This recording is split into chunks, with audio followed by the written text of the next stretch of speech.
नमस्कार, ज्ञान सागर में आपका स्वागत है। आज हम कक्षा 11 से आरोह भाग 1 से जामुन का पाठ, जामुन का पेड़, यह पाठ लेकर आए हैं। यह एक व्यंग रचना है जिसे कृष्ण चंद्र ने लिखा है। इसमें हास्य और व्यंग की कथा है। ये कहानी हमको दिखाती है किस तरह कार्यालय तौर तरीके निरर्थक तरीके से विस्तारित होते जाते हैं और हास्यास्पद बनते जाते हैं। संवेदन शून्यता और अमानवीयता जो सामने आती है, उससे भी यहाँ के कार्य करने की तरीके जो पुरानी परिपाठी है और कहानी है, उसकी अतिशयोक्ति और असहिष्णुता देखने को मिलती है। कार्य प्रणाली देखने को मिलती है। रात को बड़े जोर से झंझट चला, झक्कड़ यानी आंधी तूफान चला। सेक्रेटरियल के लॉन में, ये एक सरकारी कार्यालय है, इसके लॉन में जामुन का एक पेड़ गिर पड़ा। आंधी में वह पेड़ गिर पड़ा जो कि जामुन का था। सवेरे को जब माली ने देखा तो उसे पता चला कि पेड़ के नीचे एक आदमी पड़ा हुआ है। माली दौड़ा दौड़ा चपरासी के पास गया और चपरासी दौड़ा दौड़ा क्लर्क के पास गया। क्लर्क दौड़ा दौड़ा सुपरिटेंडेंट के पास गया और सुपरिटेंडेंट दौड़ा दौड़ा लॉन में आया। मिनटों में गिरे हुए पेड़ के नीचे दबे हुए आदमी के चारों तरफ भीड़ लग गई। आदमी गिरा हुआ है और उसकी चारों तरफ भीड़ लग गई। बेचारा जामुन का पेड़ कितना फलदार था, क्लर्क बोला। इसकी जामुनें कितनी रसीली होती थी, दूसरा क्लर्क याद करते हुए बोला। मैं फलों के मौसम में झोली भर के ले जाता था, मेरे बच्चे इसकी जामुन कितनी खुशी से खाते थे। तीसरा क्लर्क रुआ सा होके बोला, मतलब रोता हुआ सा बोला। मगर यह आदमी, माली ने दबे हुए आदमी की तरफ इशारा किया। हाँ, यह आदमी, सुपरिटेंडेंट सोच में पड़ गया। पता नहीं जिंदा है कि मर गया। एक चपरासी ने पूछा। मर गया होगा, इतनी भारी पेड़ जिसकी पीठ पर गिरे वह बच कैसे सकता है। दूसरा चपरासी बोला। नहीं, मैं जिंदा हूँ। दबा हुआ आदमी ने बड़ी कठिनता से कराते हुए कहा। जिंदा है? एक क्लर्क ने ताज्जुब से कहा। पेड़ को हटाकर इसे जल्दी से निकाल लेना चाहिए, माली ने सुझाव दिया। मुश्किल मालूम होता है, एक सुस्त कामचोर और मोटा चपरासी बोला। पेड़ का तना बड़ा भारी है, वजनी है, क्या मुश्किल है। माली बोला, अगर सुपरिटेंडेंट साहब हुक्म दे तो अभी 15-20 माली, चपरासी और क्लर्क लगा के पेड़ के नीचे से दबे हुए आदमी को निकाला जा सकता है। माली ठीक कहता है। बहुत से क्लर्क एक साथ बोल पड़े। लगाओ जोर, हम तैयार हैं। एक साथ बहुत से लोग पेड़ को उठाने को तैयार हो गए। ठहरो, सुपरिटेंडेंट ने बोला, मैं अंडर सेक्रेटरी से पूछ लेता हूँ।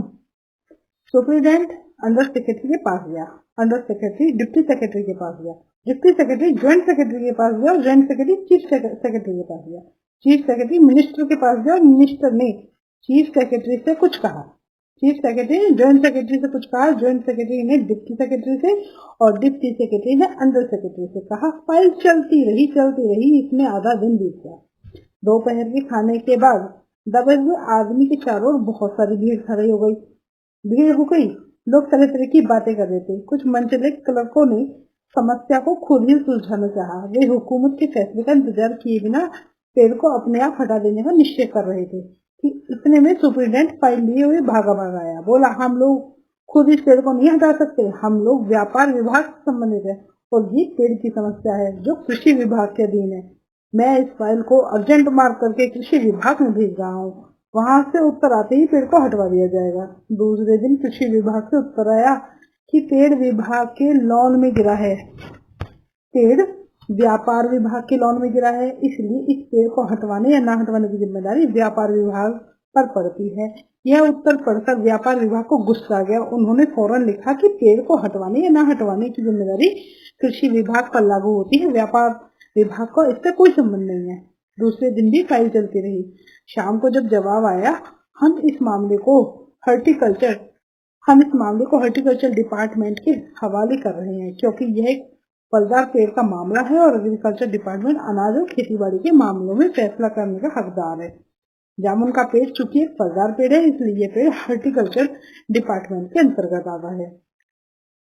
रात को माली ने दबे हुए आदमी को दाल भात खिलाया, जबकि इसके चारों तरफ पुलिस का पहरा था कि कहीं लोग कानून को अपने हाथ में लेकर पेड़ को खुद ही हटवाने की कोशिश न कर दें। मगर एक पुलिस कांस्टेबल को दया आई और उसने माली को दबे हुए आदमी को खाना खिलाने की इजाजत दे दी। माली ने दबे हुए आदमी से कहा, तुम्हारी फाइल चल रही है, उम्मीद है कल तक फैसला हो जाएगा। दबा हुआ आदमी कुछ नहीं बोला।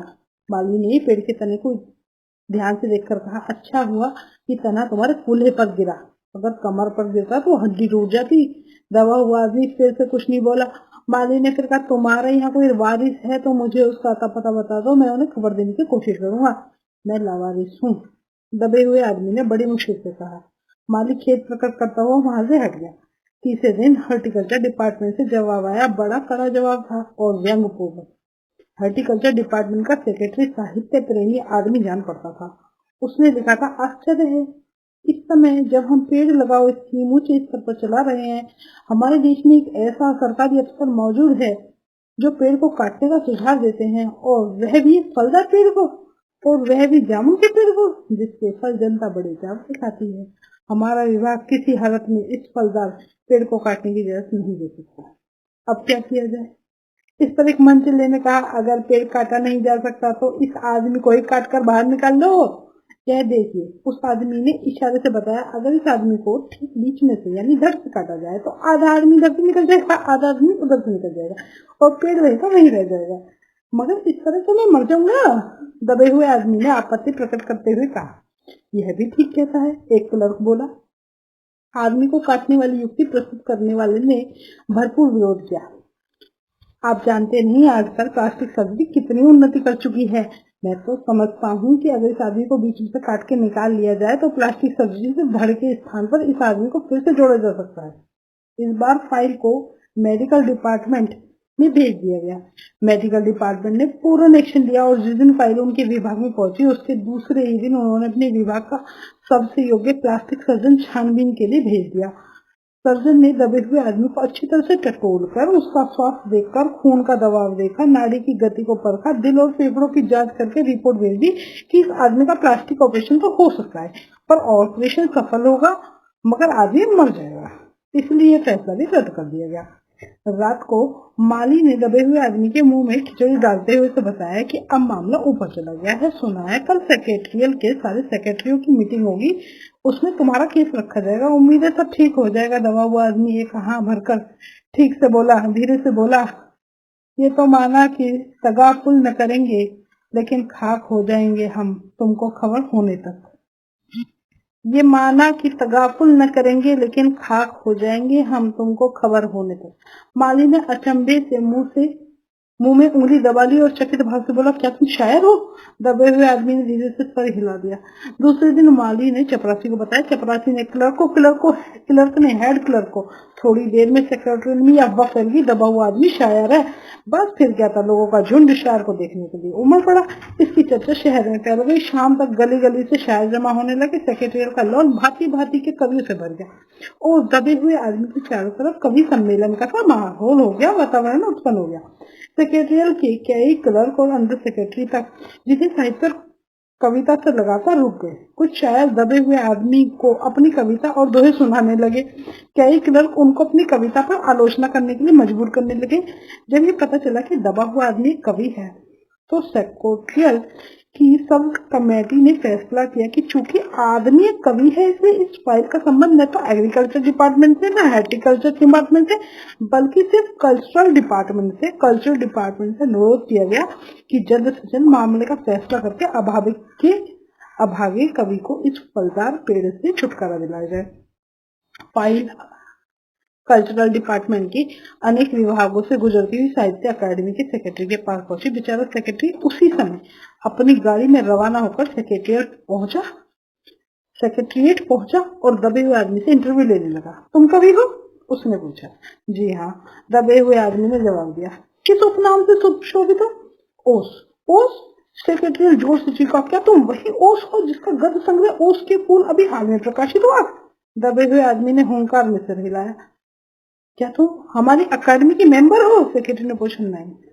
आश्चर्य है, सेक्रेटरी जोर से चीखा, इतना बड़ा कवि और उसके फूल का लेके करो, माने अकेडमी का मेंबर नहीं। उफ, कैसी भूल हो गई हमसे, इतना बड़ा कवि कैसी अंधेरी गुमनामी में पड़ा है।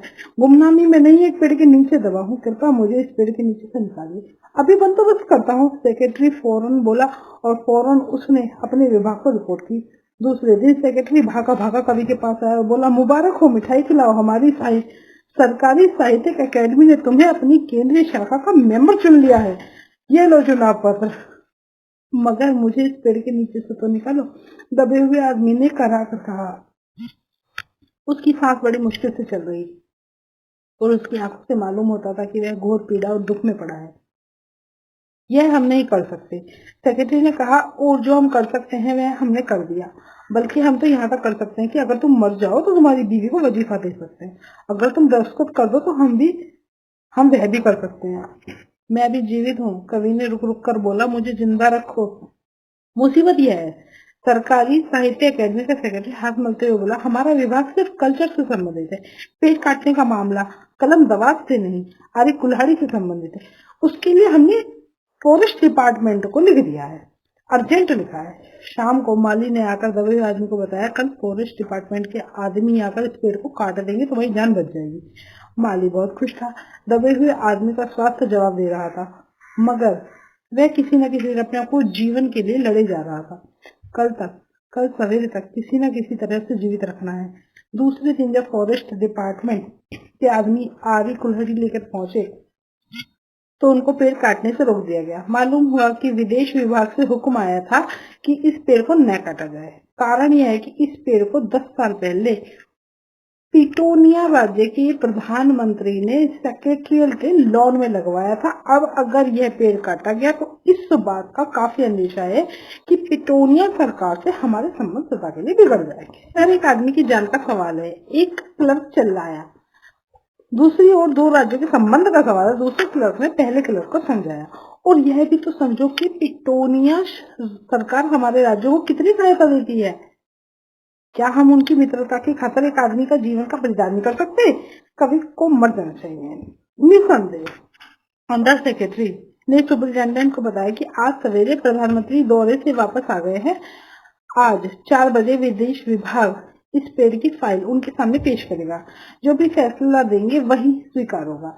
शाम 5 बजे स्वयं सुपरिटेंडेंट कवि की फाइल लेकर उसके पास आया। सुनते हो? आते ही वे खुशी से फाइल को हिलाते हुए चिल्लाया, प्रधानमंत्री ने इस पेड़ को काटने का हुक्म दे दिया है और इस घटना की सारी अंतर्राष्ट्रीय जिम्मेदारी अपने सर पर ले ली है।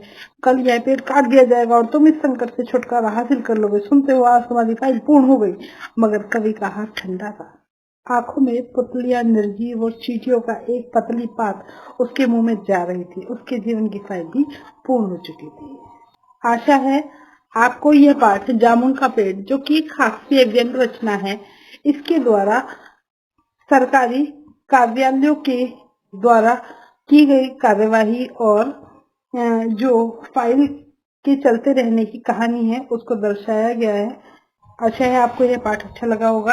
वीडियो पसंद आई हो तो लाइक कीजिए, दोस्तों में शेयर कीजिए और चैनल को सब्सक्राइब कीजिए। आज के लिए इतना ही। बने रहिए ज्ञान सागर में। धन्यवाद।